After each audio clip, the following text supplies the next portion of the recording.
Good morning, everybody, and welcome back to my channel. If you're new here, my name is Danielle. Welcome to the family, and welcome to another half marathon bucket list destination.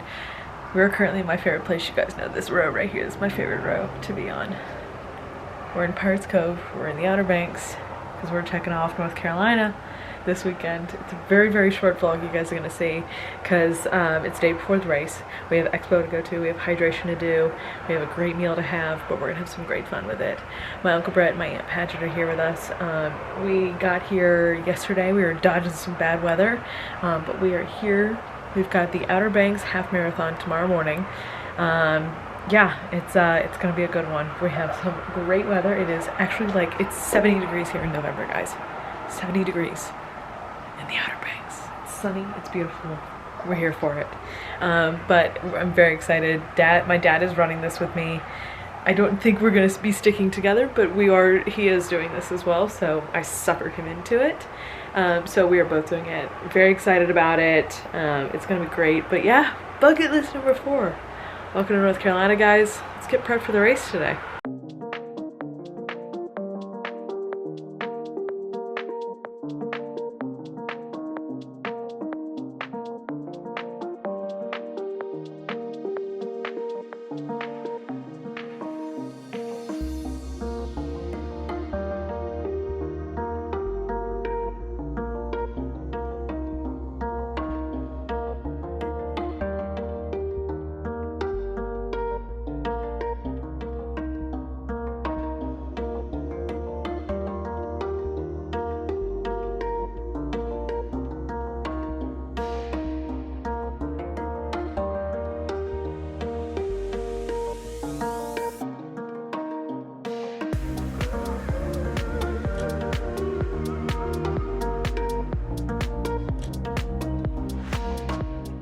Hi guys.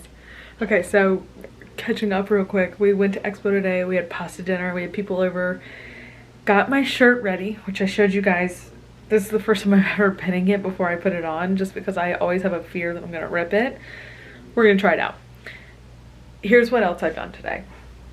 I've got everything laid out right here. So this is what I'm going to wear tomorrow morning. I've got my shoes ready, but I've also got my beer wristband and my long sleeve t-shirt so I can put it in this drawstring bag that you guys have seen me bring with me when I'm doing these races.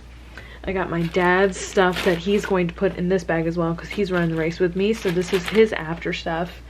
And then of course I have my morning stuff laid out, water bottle, my Clif Blocks that I'm going to put it in here with my jelly beans, my protein bar, and of course my Glide. Perfect. Headphones are over here charging as well, so those are ready to go. Feeling pretty good. Nerves haven't hit me. We'll see what happens in the morning. We're gonna do a 5 a.m. wake up call. And then race start is at 7:10 for half marathon, 7 for the marathon. So we are going to leave here at 6:30. My Uncle Brett and Aunt Paget are gonna drive us over there to the Tanger Outlets, which is where the start is, and we go all the way down to the Wright Brothers Memorial in KDH. And so excited about that. We saw the course. We're feeling pretty good about it.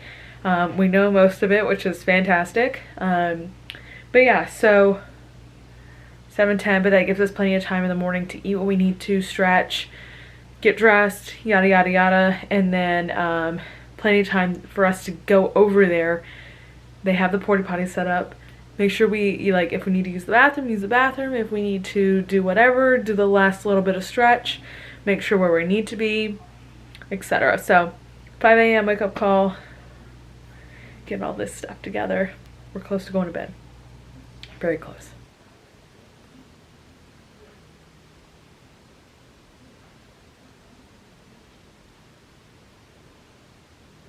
Night, y'all.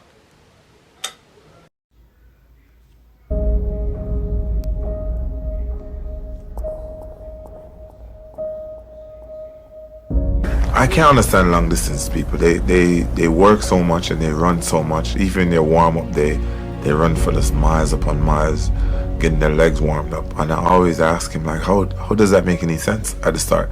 Like, how can you run the same distance you're about to run on the track. You know what I mean? Just to warm up, to get your legs going.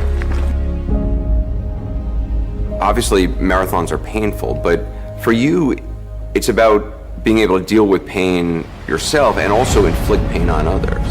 You know, when I start to feel fairly uncomfortable, it's all about embracing it and realizing it's inevitable. So if I'm uncomfortable, I usually know my competitors are uncomfortable.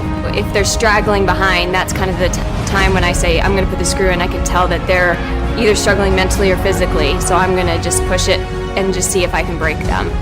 After 25 miles of running, you have to be ready, even if it takes just that last mile, you know, to do whatever, you got to do whatever it takes to get into that finish line.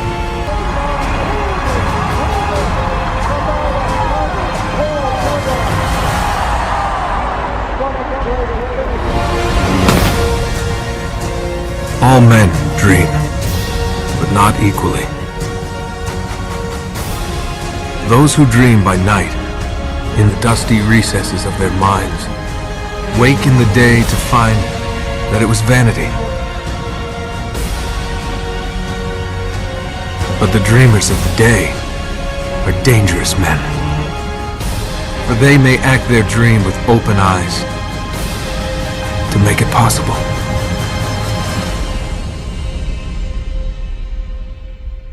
Alright y'all, so I am showered, thankfully, and I am actually in the car because I had to hop on the road very quickly right after the race to head to the airport because I have to go out to Vegas, but race was okay.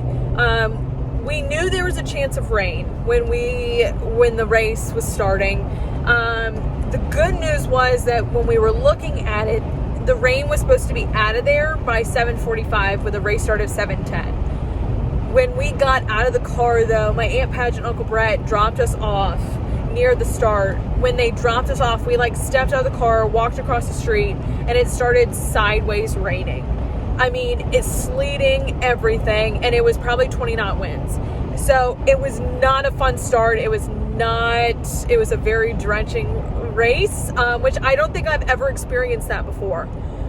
So it was hard. It was really hard. I was soaked from the rain. I was cold because it got cold. Temperatures dropped very quickly. My final race time was 2:29. Not the time that I wanted. I was like, it just wasn't a great race for me, which is perfectly fine. Those happen. I just had a goal in mind, and it just sucks not being able to hit it. But we got a next race. But the nice thing is that I don't have to start training for a month. So I kind of can let my body recuperate and get back to a nice place before we get ready for the Disney Princess Half Marathon training, which I'm so excited for. But I appreciate you guys coming along for bucket list number 4. We had a great time in a very short amount of time, and yeah, I can't believe we've just checked number 4 off the list. I'm so excited. I loved the medal for this. It was a sea turtle, but it was so cute. And I even text Morgan, my best friend, and I was like, Morgan, because she loves sea turtles, I was like, look at the medal. Checking number 4 off the list. Very excited. Thank you guys for coming along. If you like this video, please give it a big thumbs up. Subscribe down below. Join this awesome family. Comment below where I should run my next half marathon after Florida. Bye, y'all.